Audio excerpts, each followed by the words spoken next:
দেখতেই পেলে বাড়ি এসে কিন্তু রথটা সুন্দর করে সাজিয়ে নিয়েছি আর দিয়ে ফুলের মালাগুলো পরিয়ে দিয়েছি ঠাকুরকে। তো এখানে দেখো গোপুসোনাদেরকে একটু রথে বসিয়ে দিয়েছি আর জগন্নাথকেও বসিয়ে দিয়েছি, দিয়ে কিন্তু প্রথমে আমি রথটা একটু টেনে নিলাম। তো রথে কিন্তু ফুলের চেনগুলো দিয়ে সুন্দর করে সাজিয়ে দিয়েছি। আর উঠোনে যেহেতু বারবার হাওয়া হচ্ছিলো, বৃষ্টি হচ্ছিলো, তাই দেখো মোমবাতি জ্বলছিল না বলে শোনো আবার একটা খেলনা ছিল, সেটাই দেখো রথের মধ্যে দেখো আটকে দিয়েছি। তো কেমন লাগছে তোমরা কিন্তু অবশ্যই জানিও।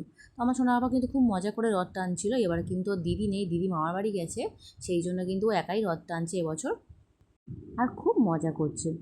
তো দেখো রথ টানার পরে কিন্তু সবাইকে প্রসাদ দিয়ে দিল, এখানে কিন্তু লাড্ডু প্রসাদে দিয়েছিলাম, তো সবাইকে দিয়ে দিল সোনা বাবা। তোমরা কিন্তু কারা কারা রথ টানলে অবশ্যই কমেন্ট করে জানিও।